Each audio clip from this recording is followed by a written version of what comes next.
triple integrals. Triple integrals. Definition of a triple integral is here mentioned, just as like as double integrals, but there is no physical meaning of triple integral with certain integrands. Integrand যদি থাকে তাহলে triple integral থেকে কি পাও, এটা physical geometrical কোনো interpretation নেই। যেমন ডাবল ইন্টিগ্রেশন পারফর্ম করে কি পাইছো, যখন ইন্টিগ্র্যান্ড ইন্টিগ্র্যান্ড থাকবে ভলিউম, কিন্তু যখন triple integral with some integrand except one, integrand যদি ওয়ান ছাড়া অন্য কিছু থাকে তাহলে ট্রিপল ইন্টিগ্রেশন থেকে যে রেজাল্টটা আসবে তার জিওমেট্রিক্যাল কোনো মিনিং সম্ভব না বা নেই।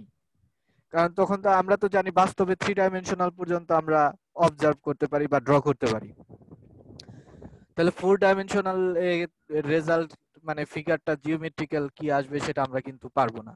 কিন্তু যদি ইন্টিগ্র্যান্ড না থাকে, ওয়ান থাকে, ইন্টিগ্র্যান্ড সাপোজ ওয়ান, তাহলে ট্রিপল ইন্টিগ্রেশন পারফর্ম করে আসবে ভলিউম। যেমন শুধু ডাবল ইন্টিগ্রেশন পারফর্ম করে কি এসেছিল, এরিয়া। ঠিক অনুরূপ ভাবে শুধু ট্রিপল ইন্টিগ্রেশন, এই যে শুধু triple integration with integrand one, integrand যদি ওয়ান হয় তাহলে যে ট্রিপল ইন্টিগ্রেশন সেটা রেজাল্ট ভলিউম আসবে। এই যে এখানে দেখো ক্লিয়ারলি ইকুয়েশন নাম্বার 5 এ মেনশন করা আছে। কিন্তু যদি ইন্টিগ্র্যান্ড থাকে তাহলে কি রিপ্রেজেন্ট করে সেটা কিন্তু মানে জিওমেট্রিক্যালি ড্র করা সম্ভব না। হয়তো ফিজিক্যাল এক্সপ্লেনেশন আছে কিন্তু জিওমেট্রিক্যাল ফিগার দিয়ে সেটা ইন্টারপ্রিটেশন করা সম্ভব না। ওকে, কারণ আমরা ভলিউম পর্যন্ত ড্র করতে পারি, এন্ড ভলিউম ইনটু সামথিং, তাহলে কি রেজাল্ট আসবে সেটা কিন্তু আমি ফিগারে ড্র করতে পারবো না। সো এক্ষেত্রে আমাদের একটু টেকনিক্যাল হতে হবে। এই ট্রিপল ইন্টিগ্রেশনের ক্ষেত্রে ফিগারটা ড্র করা একটু ডিফিকাল্ট, যেহেতু আমাদের ইন্টিগ্র্যান্ড যে ইন্টিগ্রেশন হবে অর্থাৎ ইন্টিগ্রেশনের যে ডোমেনটা হবে সেটা কিন্তু 3 ডাইমেনশনাল হবে। যেমন এই যে एग्जांपल 2 তে আমরা एग्जांपल করব একটা, তখন বুঝতে পারবো যে আসলে ডোমেনটা কি রকম হয়। আচ্ছা, আমরা প্রথমে দেখে আসি যে ফুভিনিস থিওরাম পড়ে আসছি ডাবল ইন্টিগ্রেশনের ক্ষেত্রে, মনে আছে ফুভিনিস থিওরাম? যদি লিমিটগুলো ভেরিয়েবল লিমিটগুলো কনস্ট্যান্ট হয় তাহলে আমরা যে কোনো অর্ডারে ইন্টিগ্রেশনটা পারফর্ম করতে পারি। ঠিক ওইটাই 3 ভেরিয়েবলস এর জন্য সত্য, অর্থাৎ ট্রিপল ইন্টিগ্রেশনের জন্য সত্য ফুভিনিস থিওরাম। যদি ভেরিয়েবলগুলো লিমিট কনস্ট্যান্ট থাকে তাহলে আমরা এই যে ডিভি ইজ আ স্মল ভলিউমকে স্প্লিট করে ডিএক্স ডিওয়াই ডিজেড বা ডিজেড ডিওয়াই ডিএক্স যে যেভাবে লেখো সমস্যা নাই, কিন্তু অর্ডার মেইনটেইন করে ইন্টিগ্রেশন করতে হবে। কিন্তু ফরচুনেটলি যদি ইন্টিগ্রেশন গুলো কনস্ট্যান্ট হয়, এই যে দেখো এখানে লেখা আছে there are two possible orders of the integration of or the iterated integrals in theorem 14.1.3, that means double integration যে করে আসছি আমরা সেখানে দুইটা মাত্র অর্ডার ছিল, dx into dy অথবা dy into dx। দেখো তো দেখতে পাচ্ছ কিনা এটা? জি স্যার। যে লেফট কর্নারে ডাবল ইন্টিগ্রেশনের অর্ডার ছিল দুইটা, হয় dx into dy অথবা dy into dx, কিন্তু ট্রিপল ইন্টিগ্রেশনের অর্ডার কিন্তু 6টা। দেখো এই যে এখানে অর্ডার আছে 6 orders of integration are possible of the iterated integrals in theorem 14.5.1, that is 14.5.1 is this। 6টা অর্ডারে তুমি ট্রিপল ইন্টিগ্রেশন পারফর্ম করতে পারো। সো এই ক্ষেত্রে আমাদের একটু কনশাস হতে হবে কি অর্ডারে আমি লিখতেছি, সেই অর্ডারেই আসলে আমাদের লিমিটগুলো পুট করতে হবে।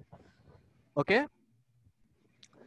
আচ্ছা এবার দেখো আমাদের example 1 where the domain of the integration is a rectangular box। Rectangular box মানে ওই যে আমরা যে মিষ্টির বক্স কিনি বা জুতার বাক্স এগুলো ওরকম টাইপের একটা রেক্ট্যাঙ্গুলার বক্স যেখানে x varies from -1 to 2, y varies from 0 to 3 and z varies from 0 to 2, that means all the ranges for variables are constant, so that's why we can use the Fubini's theorem। এখানে আমরা Frobenius theorem use করতে পারি। Frobenius theorem আমরা তখন use করব যখন লিমিটগুলো upper lower limit constant হবে। So এই ক্ষেত্রে আমাদের কোনো রেস্ট্রিকশন নেই। কেউ যদি dx dy dz লেখো, কেউ dy dz dx, কেউ dz dy dx বা যে কোনো অর্ডারে লেখো, কোনো সমস্যা নেই। বাট সেই অর্ডারে লিমিটগুলো বসাবা। যেমন এখানে dz আগে লিখছে, সো z এর লিমিটগুলো আগে বসাতে হবে, দেন dy dy y এর লিমিট, দেন x x এর লিমিট। সো তারপরে তুমি আস্তে আস্তে অর্ডার মেনটেন করে ইন্টিগ্রেশন করতে থাকো, রেজাল্ট চলে আসবে। সো এটা কোনো ওরকম ডিফিকাল্ট প্রবলেম না। ডিফিকাল্টি অ্যারাইজ হবে এই যে এখন থেকে। দেখো এখানে যদি ইন্টিগ্রেশনের লিমিটগুলো যদি কনস্ট্যান্ট না হয়ে ভেরিয়েবল ইনভলভ হয়, যেমন আমরা একটু আগে দেখে আসছি এই যে ইন্টিগ্রেশনটা কোথায় পারফর্ম হয়েছে, ইন্টিগ্রেশনের ডোমেনটা কি এখানে, স্যার জি। জি জি জি তাই না? যেমন তুমি যে রুমটাতে আছো সেটা যদি মনে করো হয়, এই বিল্ডিং আকারে থাকে, তাহলে মোটামুটি বলা যেতে পারে সেটা একটা রেক্ট্যাঙ্গুলার বক্স নাকি? যেমন আমাদের ক্লাসরুম, ডিপার্টমেন্টের যে ক্লাসরুম সেটা একটা রেক্ট্যাঙ্গুলার বক্স। ওকে, হ্যালো হ্যালো জি স্যার। জি স্যার। আমাদের ডিপার্টমেন্টের ক্লাসরুমে গুলো হচ্ছে রেক্ট্যাঙ্গুলার বক্স আকার, কিন্তু কিন্তু উপরে উপরে যদি উপরে যদি এরকম সেলিংটা স্মুথ না হয়ে বাঁকা হতো, ছাতার মতো, ছাতা যেমন মসজিদে আমাদের গম্বুজ থাকে বা বিভিন্ন টেম্পেলে গম্বুজ থাকে, সো ওরকম যদি হতো তাহলে কিন্তু সেটা রেক্ট্যাঙ্গুলার বক্স হতো না। সেই ক্ষেত্রে আমাদের লিমিট কিন্তু ভেরিয়েবল হতো। সো সেই ক্ষেত্রে আমরা প্রবলেমগুলো কিভাবে করব সেটাই হচ্ছে আমাদের পরের এটা। এখানে একটা ফিগার দেওয়া আছে যে এই যে জি, দেখতে পাচ্ছ জি, ফিগারে দেখা যাচ্ছে এই জি স্যার। জিটা দেখো, জিটা দেখো কিভাবে বাউন্ডেড, একটা পাইপের মতো আছে বাট বাঁকানো পাইপ, মানে সিলিন্ডার, পুরোপুরি সিলিন্ডার না, একটা সাইড বাঁকা, বেঁকে গেছে কোনোভাবে চাপ লেগে বা যেভাবে বলো, বাঁকা। আর উপরে একটা শেপ, নিচে একটা শেপ। উপরে জেড ইকুয়ালস টু g2xy, মনে করো উপরে একটা ছাতার মতো আছে, গম্বুজ আকারের মতো বাঁকানো আছে ছাতার মতো, আর নিচেও মনে করো এরকম বাঁকা, z=g1xy। এইটুকুর মধ্যে দ্বারা আবদ্ধ যে ভলিউম, এই ভলিউমের ভেতরে আমাদের ইন্টিগ্রেশনটা যদি পারফর্ম করতে হয়, তখন দেখো, তখন তুমি কিন্তু বলতে পারবা না এখানে জেড কনস্ট্যান্ট, এই রিজনের মধ্যে কিন্তু জেড বলতে পারবা না কনস্ট্যান্ট, কারণ উপরে দেখো জেড এক এক পয়েন্টে এক এক রকম, হাইস্ট ভ্যালু এক এক জায়গায় কিন্তু এক এক রকম, তার মানে জেড উপরে ভেরিয়েবল, ঠিক নিচেও ভেরিয়েবল নাকি? হ্যালো, জি স্যার। সো এই কারণে জি দেখো স্যার। এই যে G B S simple x y solid with upper surface z equals to এত, লোয়ার সারফেস এত। এখন এই সারফেসটা নিলাম, নেওয়ার পর এখন উপর থেকে যদি আমরা লাইট দেই, এই রিজনটার যে শ্যাডো পড়বে, উপর থেকে আমরা লাইট দিলাম, এই রিজনটার শ্যাডো কোন প্লেনে পড়বে? এক্স ওয়াই প্লেনে। এই জি যে রিজিয়ন, এটার উপরে মনে করে একটা লাইট দিলা, লাইট দিয়ে অন করলা, অন করলে যে নিচে শ্যাডো পড়বে, সেই শ্যাডোটা এই যে এখানে দেখানো হচ্ছে আর, ক্যাপিটাল আর, দেখতে পাচ্ছ? জি স্যার। এই ক্যাপিটাল আর এইখান থেকে আমাদের এক্স এবং ওয়াই এর লিমিট বের করতে হবে। জেড এর লিমিট আমরা এই ফিগার থেকে পেলাম, এই যে জি ভলিউম এখান থেকে, আর এক্স এবং ওয়াই এর লিমিট আমরা এই শ্যাডো থেকে, অর্থাৎ প্রজেকশন, রেক্টেঙ্গুলার প্রজেকশন পড়ছো না জিওমেট্রিতে, পারপেন্ডিকুলার প্রজেকশন, অর্থোগোনাল প্রজেকশন, জি স্যার। সেই রকম এই প্রজেকশন আর থেকে আমাদের এক্স এবং ওয়াই এর লিমিট বের করতে হবে। সো এখানে আমাদের এই ট্রিপল ইন্টিগ্রেশন পারফর্ম করার ক্ষেত্রে দুইটা স্টেপ। ফার্স্ট স্টেপ, প্রথমে জেড এর লিমিট বের করতে হয়, জেড এর লিমিট বের করতে হবে, জেড এর লিমিট ভেরিয়েবল হবে জি1 থেকে জি2। দেন এই যে ডিভি, ডিভি কে তুমি ডিভি কে তুমি স্প্লিট করে কি লিখতে পারো, dz into dx into dy, নাকি? জি স্যার। আচ্ছা, ডিজেড কে তুমি রেখে দিলা, এর ভিতরে নিয়ে আসলা, তো বাকি রইলো কে কে? dx dy dx into dy. Dx into dy মানে কিন্তু স্মল এরিয়া। ডিএক্স ইন্টু ডিওয়াই মানে কি? What's the meaning of Small small area. area? That is represented here dA, and this area Small area. domain is R. এই small এরিয়ার ডোমেনটা হচ্ছে এই যে শ্যাডো প্রজেকশন, এই আর, এই যে এই কারণে এখানে আর লেখা, দেখো ডাবল ইন্টিগ্রেশনের নিচে আর। এটা হচ্ছে কি রিপ্রেজেন্ট করে, এই আরটা কি রিপ্রেজেন্ট করে, এই আর হচ্ছে দেখো ডাবল ইন্টিগ্রেশনের নিচে, মানে এই ডাবল ইন্টিগ্রেশনের ডোমেনটা হচ্ছে আর। ওকে, বুঝতে পারছো? আচ্ছা, এবার আমরা দেখব, এই एग्जांपल 2 দেখব, এটাই শেষ প্রবলেম আজকের।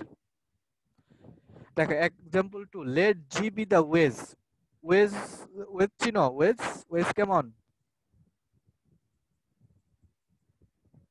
wedge চিনো? না sir. W E D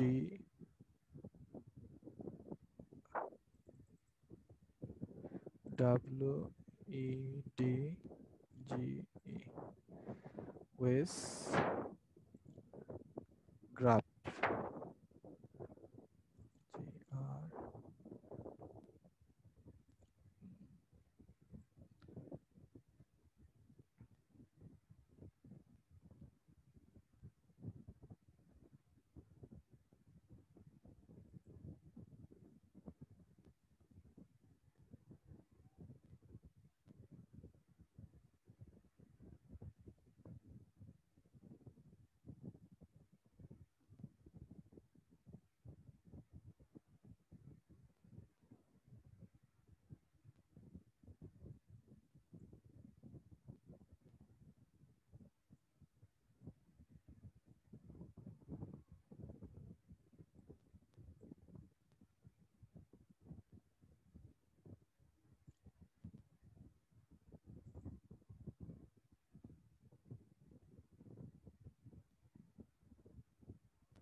sir হ্যাঁ ক্লাস আছে?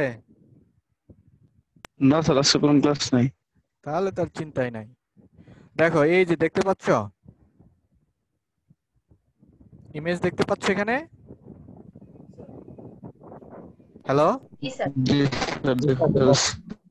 এই যে দেখো, এই যে যখন আমরা কোনো গাছকে চপ করি, তখন এই যে মাঝে মাঝে এরকম শেপের কিছু দেই না, বা অনেক সময় জি স্যার। দরজার নিচে এরকম শেপের দেই, দেখো এটা কেমন শেপ, এইটাই হচ্ছে ওয়েজ। কাঠের এটাই, ঘোষ। হ্যাঁ এটাই হচ্ছে ওয়েজ। এই যে আমাদের অনেকের জুতার শেপও ওয়েজের মতো, সবার না, অনেকের। এখন এই যে যে শেপ, এইটাই হচ্ছে দেখো three dimensional wedge, three dimensional wedge. তো আমাদের যে একটু আগে প্রবলেম ছিল,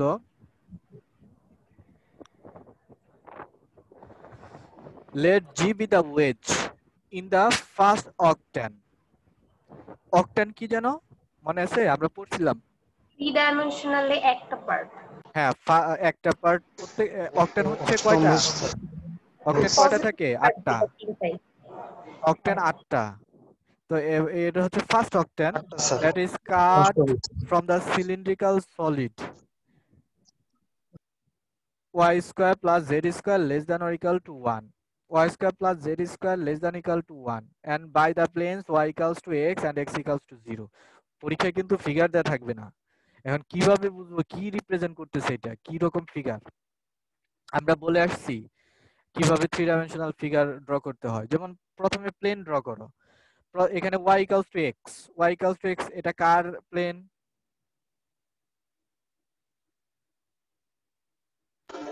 হ্যালো, হ্যালো,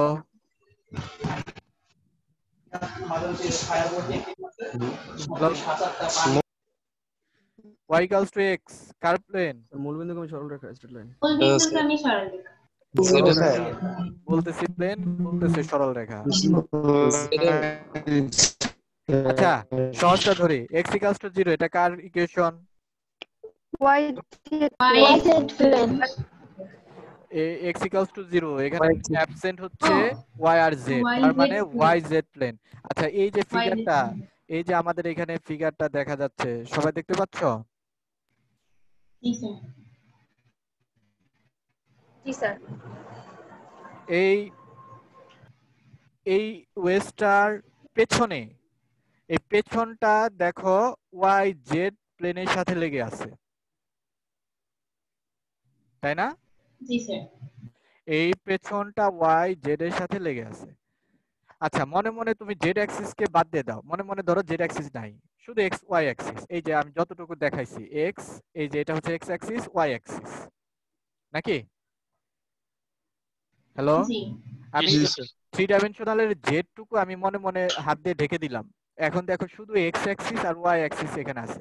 আচ্ছা, এখন এইখানে যদি y equal to x draw করি, তার মানে এই যে মূল বিন্দু দিয়ে একেবারে অর্ধেক হয়ে যাবে, পাই/4 হয়ে যাবে, 45 ডিগ্রি অ্যাঙ্গেল হয়ে যাবে। তাহলে এই যে এইখান দিয়ে নিচ দিয়ে যে একটা এইখানে স্ট্রেট লাইন আসছে না, আর এই যে আর জি। লেটারের নিচ দিয়ে, জি স্যার। জি স্যার। এটা হচ্ছে y equals to x। কিন্তু আমাদের তো 3 dimensional, y equals to x কিন্তু প্লেন, তার মানে y equals to x এ কে অ্যাবসেন্ট, কে নেই? জেড নেই। তাহলে জেড নাই। এই স্ট্রেট লাইনটা z অ্যাক্সিস বরাবর, z অ্যাক্সিস যেদিকে সেই দিকে তুমি বাড়াবা।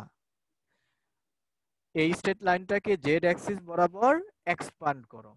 z অ্যাক্সিস উপরের দিকে না, এই দেখো এই স্ট্রেট লাইনটাকে উপরের দিকে এই যে এক্সটেন্ড করে যে প্লেনটা পাইছো, স্লাইস করে অনেকটা মনে করো স্লাইস করছে, এইটা হচ্ছে y equal to x plane. এই যে দেখো তীর চিহ্ন দিয়ে দেখাইছে y equal to x plane. অর্থাৎ এই যে ওয়েজ, এই ওয়েজের পেছনটা হচ্ছে x ইকুয়াল টু 0। পেছনটার ইকুয়েশন কি? x equal 0. x is equal to 0. আর এই যে এই পাশে ব্যাকে, মানে ফ্রন্ট না, ফ্রন্টের এই পাশে, সেইটার ইকুয়েশন হচ্ছে y equal to x plane.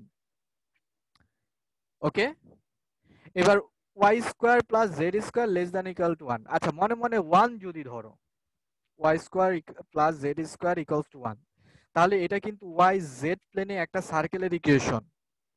Car equation? সার্কেলের। Circle. y z প্লেন কোনটা দেখো, y z, এই যে y, এই যে z, এই যে y, এই যে z, y z, এই y মনে মনে তাহলে x অ্যাক্সিস কে বাদ দাও, যেহেতু এখানে y আর z প্রেজেন্ট ইকুয়েশনটাতে, সো মনে মনে আমরা x অ্যাক্সিসটা বাদ দিলাম। সো y z অ্যাক্সিস নিয়ে একটা সার্কেল মনে মনে ড্র করো ফার্স্ট কোয়াড্রেন্টে, এই যে ড্র করলাম। কিন্তু এখানে x অ্যাবসেন্ট, তাহলে এই সার্কেলটাকে x অ্যাক্সিস এ রোটেট করতে হবে।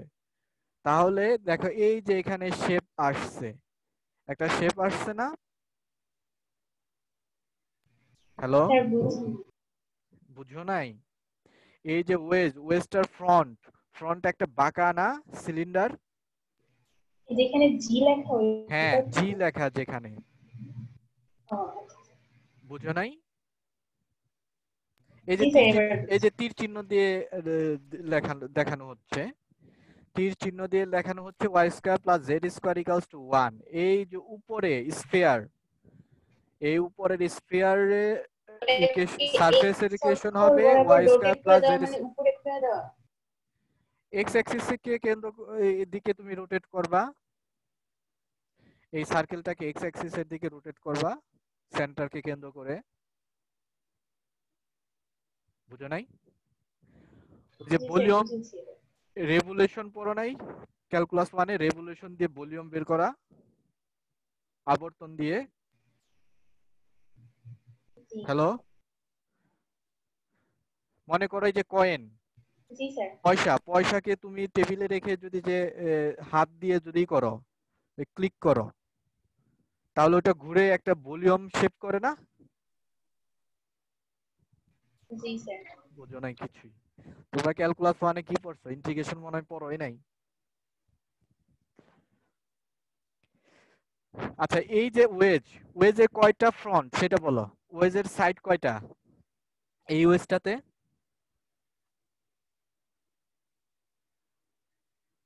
স্যার 3টা সাইড সম্ভবত। 4টা। নিচেরটা বাদ দিছো কেন? ও স্যার নিচেরটা হবে, হ্যাঁ হ্যাঁ। এই ওয়েজের 4টা সাইড, তাহলে 4টা সাইডে 4টা ইকুয়েশন থাকবে নাকি? জি স্যার। আচ্ছা, দেখো, যেহেতু ফার্স্ট কোয়াড্রেন্ট বলছে তাহলে নিচে কিন্তু যাবে না, জেড অ্যাক্সিসের নিচে যাবে না, তাহলে নিচে এক্স ওয়াই প্লেন পর্যন্ত থেমে থাকবে ফার্স্ট কোয়াড্রেন্ট যেহেতু। আচ্ছা, এই ওয়েজের তুমি ওই যে পেছনে যে অংশটা সেটার ইকুয়েশন পেলা x ইকুয়ালস টু 0, এই বাম পাশের এই পোরশনটুকুর ইকুয়েশন পেলা y ইকুয়ালস টু x। তাহলে উপরে যে কার্ভ আকারে বাঁকানো আছে, স্ফিয়ারের মতো বাঁকানো আছে, এইটার ইকুয়েশন হচ্ছে y square plus Z square less than equal to 1 সমান সমান 1 দিলে এক্স্যাক্টলি পড়ে। আর ভেতরে যদি পয়েন্ট থাকে স্ফিয়ারের তাদের জন্য লেস দ্যান 1। এখন এই ওয়েজের ভেতরে আমাদের এই ইন্টিগ্রেশনটা পারফর্ম করতে হবে। আচ্ছা, এই ওয়েজের ভেতরে যে ভলিউমটুকু আছে, এই ভলিউমের দেখো উপরে জেড এর সর্বোচ্চ মান কিন্তু ভেরিয়েবল, কারণ এইখানে জেড একরকম, আবার এইখানে একটা একরকম। যদি ভলিউমের নিচ থেকে যদি স্ট্রেট লাইন ড্র করো, এই যে নিচে যে আর আছে এইখান থেকে তুমি যদি স্ট্রেট লাইন ড্র করো, দেখো এক এক জায়গায় জেড এর মান এক এক রকম পাবা নাকি? জি স্যার। জি স্যার। তাহলে সেখানে জেড কত? সেই জেডটা হচ্ছে এই ওয়েজের উপরে যত দূরত্ব বা উপরে যে মান, সেটা উপরের মান হচ্ছে z equals to square root 1 minus y square. তাহলে জেড এর আপার লিমিট হচ্ছে square root 1 minus y square. Lower limit কত? এই ভলিউমের ভেতরে জেড এর লোয়ার লিমিট হচ্ছে, দেখো, সবচেয়ে ছোট জেড এর মান পাবা এক্স ওয়াই প্লেনে 0, তাই না? জি স্যার। জেড মানে তো হাইট। তাহলে নিচের যে ফ্লোরে যে পয়েন্টগুলো আছে সেই পয়েন্টগুলোর হাইট তো 0। 0। জি স্যার, ফ্লোরের 0। পয়েন্টগুলোর স্যার। হাইট 0, তাহলে সর্বনিম্ন হাইট 0। এই ভলিউম জি এর ভেতরে সর্বনিম্ন হাইট 0 আর সর্বোচ্চ height variable z equals to square root 1 minus y square. এই যে square root 1 minus y square, দেখো জেড এর ভ্যালু বসিয়ে দিয়েছে এখানে, 0 থেকে y square root 1 minus y square. এই যে ইন্টিগ্রেশন জেড জেড, এবার ডিভি কে স্প্লিট করো, ডিভি কে স্প্লিট করে ডিজেড ইনটু ডিএ, এটা হচ্ছে ফার্স্ট স্টেপ। ডিজেড কে স্প্লিট করে ডিজেড ইনটু ডিএ, তারপরে জেড এর লিমিট বের করলা, এটা ফার্স্ট স্টেপ শেষ। এবার সেকেন্ড স্টেপ, এই যে আর, এই আর থেকে এক্স এবং ওয়াই এর মান বের করতে হবে।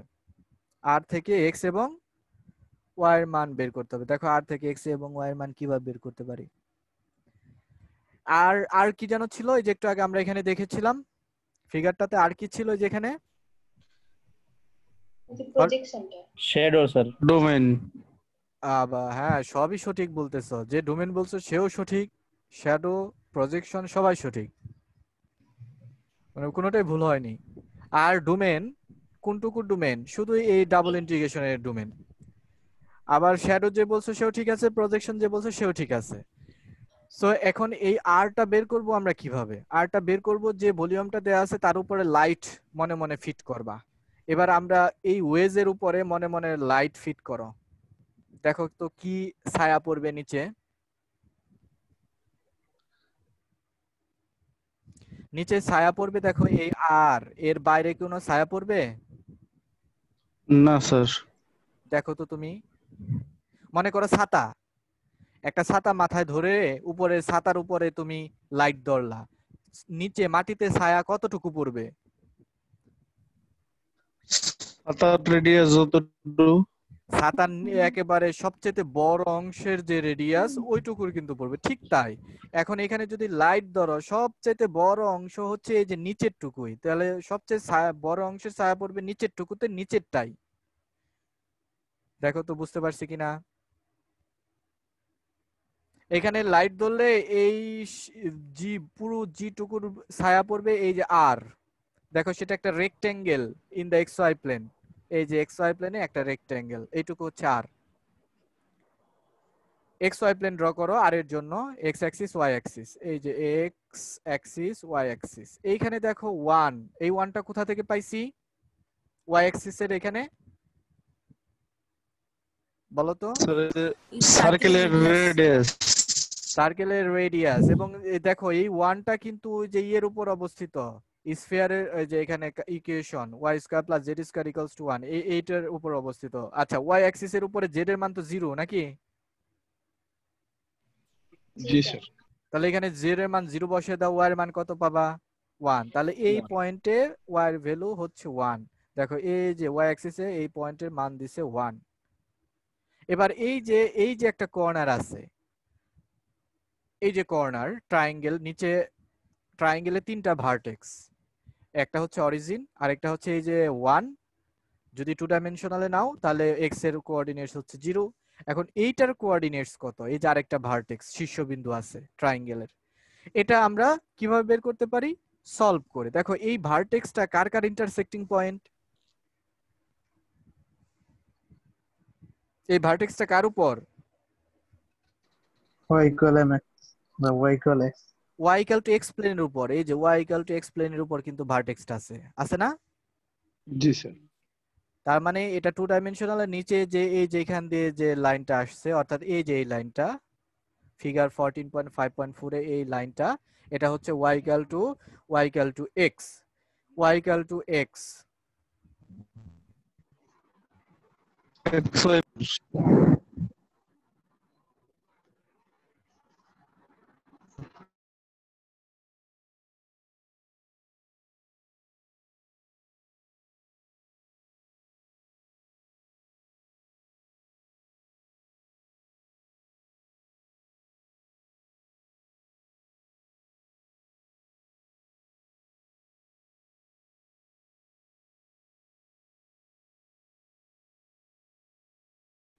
হ্যালো,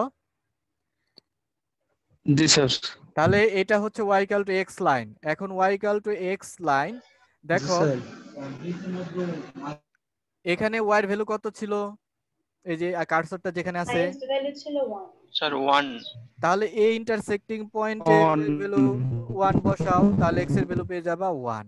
তার মানে 3টা পেয়ে গেলা। এখন এই সাইডের ইকুয়েশন হচ্ছে y ইকুয়াল টু x, আর উপরে যে এই যে স্ট্রেট লাইন, এটার ইকুয়েশন কত? y equal to 1. y equals to 1। এখন তুমি ডাবল ভেরিয়েবল ইন্টিগ্রেশনের ক্ষেত্রে যে দুইটা টাইপ শিখে আসছো, টাইপ 1 বা টাইপ 2, যে টাইপটা এখানে সুইটেবল সেইভাবে তুমি স্প্লিট করবা। তুমি যদি টাইপ 1 নাও তাহলে y অ্যাক্সিসে প্যারালাল একটা স্ট্রেট লাইন নিবা, যদি টাইপ 2 নাও তাহলে কি? x axis এর parallel. হ্যাঁ, এবার দেখো এখানে যে DA কে স্প্লিট করে কি লিখছে আমাদের? এই যে এখানে dx dy। দেখো DA কে, যেখানে DA কে 4 নাম্বার ইকুয়েশনে DA কে স্প্লিট করে দেখো dx ইনটু dy লিখছে না? তার মানে টাইপ কোনটা নিছে? 2 না 1? টাইপ 2। টাইপ 2। তুমি টাইপ 1 ও কনসিডার করতে পারো, সমস্যা নাই, কারণ এই যে আমরা ফিগার থেকে দেখতেছি যে টাইপ 1 টাইপ 2 দুইটাই সুইটেবল এখানে। সো এখানে তুমি এক্স অ্যাক্সিসে প্যারালাল নিচে, এক্স অ্যাক্সিসে প্যারালাল নিয়ে দেখো এই যে red straight line, lower limit সব সময় এই রেড স্ট্রেট লাইনটাকে তুমি যেখানেই লেখো না কেন, লোয়ার লিমিট সব সময় কত? এক্স এর 0। দেখো এই যে এক্স এর লিমিট, লোয়ার লিমিট 0। এবার আপার লিমিট দেখো, এখানে যা আছে এক্স আপার লিমিট, আবার আরেক জায়গায় কিন্তু আরেকটা, বিভিন্ন জায়গায় বিভিন্ন, এবং সেটা কত? X equals to y. So এই কারণে এক্স এর আপার লিমিট হচ্ছে ওয়াই। Okay, hello. জি স্যার। আচ্ছা, এবার এই স্ট্রেট লাইনটাকে সবচেয়ে উপরের দিকে নিয়ে গেলে ওয়াই এর সর্বোচ্চ ভ্যালু কত? 1। এর জন্য ওয়াই এর আপার লিমিট 1। আর সবচেয়ে নিচে আসো, রিজন এর ভেতরে থেকে এইখানে আসতে পারবা, সেখানে ওয়াই এর লোয়ার লিমিট 0, দ্যাট ইজ 0। এই তো শেষ। এখন তোমার আর কোনো কাজ নেই, দ্যাটস আনসার। স্যার একটা প্রশ্ন ছিল স্যার। হ্যাঁ বলো। স্যার ওই যে কার্ভটা তো স্যার ওই যে সার্কুলার কার্ভ ছিল না স্যার, তাহলে তো আপনার এই যে ওই y ইকুয়াল টু 1 পাইছি না আমরা একটা ইকুয়েশন, বুঝি নাই। স্যার আবার এই একটু গ্রাফটা জান স্যার, গ্রাফ। হ্যাঁ, স্যার গ্রাফের এই যে স্যার নিচে যে শ্যাডোটা পড়ছে স্যার, শ্যাডোটা কি সার্কুলার হওয়া উচিত ছিল না, বা আচ্ছা কার্ভ আকারের? ছাতার যদি তুমি শ্যাডো দাও, উপরে ছাতা ধরে নিচে তোমার মাথার উপরে ছাতা ধরলাম, তারপরে তার উপরে একজন ছাদে থেকে লাইট ধরলো, এখন ছাতার যে শ্যাডো পড়বে সেটা কি ছাতার মতো পড়বে না সার্কেল পড়বে? স্যার সার্কেলই পড়া উচিত তো। তাহলে ঠিক তো তাই, এখানে তো তাই পড়বে। আচ্ছা পিরামিড, মনে করো পিরামিড, জি স্যার। পিরামিডের মাথায় সূর্যটা মনে করো দিয়ে আসলা বা লাইট ধরলা উপর থেকে, পিরামিডের একেবারে উপরে যে তুমি একটা লাইট ফিট করলা, এখন শ্যাডো কি পাবা? তাহলে তো স্যার কোনো শ্যাডোই থাকবে না। থাকবে, একেবারে নিচে যা আছে সেটা শ্যাডো নিচেই পড়বে। মনে করো জি বই, স্যার। তুমি টেবিলে বই রাখলা, তুমি টেবিলে একটা বই রাখলা এবং বইয়ের উপরে তুমি একটা লাইট নিলা, এখন বইয়ের শ্যাডো কত টেবিলে কি পড়বে?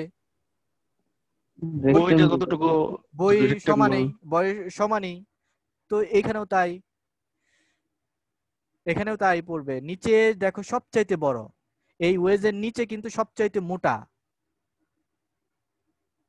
জি স্যার। যেমন পিরামিডের সবচেয়ে নিচে মোটা। এখন পিরামিডের উপরে যদি তুমি লাইট ধরো, পিরামিডের ছায়া কিন্তু তুমি দেখবা না, কিন্তু ছায়া কিন্তু পিরামিডের যে বেস অতটুকুই পড়বে, প্রজেকশন কিন্তু ওইটুকুই, নিজের বেসটুকু। দেখো তো আমি বুঝাইতে পারছি কিনা? স্যার আমি বলছি যে স্যার এটা তো কার্ভ ছিল না। ওরে বাবারে, পিরামিড কি, পিরামিড কি তোমার স্কয়ার? না স্যার। তাহলে পিরামিডের প্রজেকশন নিলে স্কয়ার পাবা কেন? জি স্যার বুঝছি স্যার। তুমি কি ছাতা কি সার্কেল? ছাতা তো ইয়ের মতো, তোমার স্ফেয়ারের মতো, সেমি স্ফেয়ার মানে অর্ধেক স্ফেয়ার, কিন্তু তার প্রজেকশন তুমি সার্কেল পাবা কেন? বুঝো নাই আমার কোশ্চেন গুলো? জি স্যার। জি স্যার। তো এখানেও তুমি মনে মনে একটা লাইট নাও, দেখো যে শ্যাডোটা মোটা অংশের শ্যাডোই সমান হবে।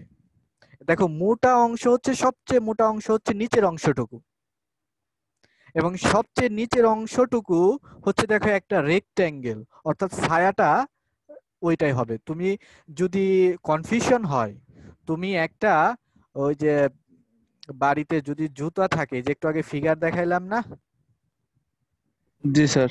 এই যে মেয়েদের ফিগার দেখাইলাম, সরি মেয়েদের জুতার ছবি দেখাইলাম না, জি। এই যে এখন এইটার তুমি উপরে লাইট ফিট করো, দেখো তো এটার শ্যাডো কি পড়ে? বা এই যে ওয়েজ গুলো আছে, এই ওয়েজ গুলোর উপরে তুমি লাইট ফিট করো, দেখো তো শ্যাডো কি পড়ে? আমার কথা ধরতে পারছো? জি স্যার। জি স্যার বুঝছি স্যার, মানে নিচের সাইডটা যেটা থাকবে ওটারই শ্যাডো পড়বে নিচে স্যার। সবচেয়ে বড় যেখানে যেটা থাকবে, এখন তুমি মনে করো ফুটবল, ফুটবলের উপরে তুমি যদি লাইট দাও তাহলে কি প্রজেকশন পড়বে? সার্কেল। হ্যাঁ, এইবার লাইনে আসছো, এইবার লাইনে আসছো। এন্ড ফুটবল কি সার্কেল? না স্যার। সার্কেল না, কিন্তু প্রজেকশন সার্কেল আসছে, এবং সেই সার্কেলটুকু কোনটুকু? সবচেয়ে মোটা অংশটুকু, তাই না? জি স্যার। তো ঠিক তাই, এখানে ওয়েজের উপরে লাইট নাও, দেখবা যে সবচেয়ে মোটা অংশটুকুর ছায়াটাই হচ্ছে ওয়েজ, ওয়েজের প্রজেকশন। জি স্যার বুঝছি স্যার। আচ্ছা, আর কারো কোনো কোশ্চেন আছে? No, sir. এইগুলো আসলে মানে একটু অন্যরকম, তো অন্যরকম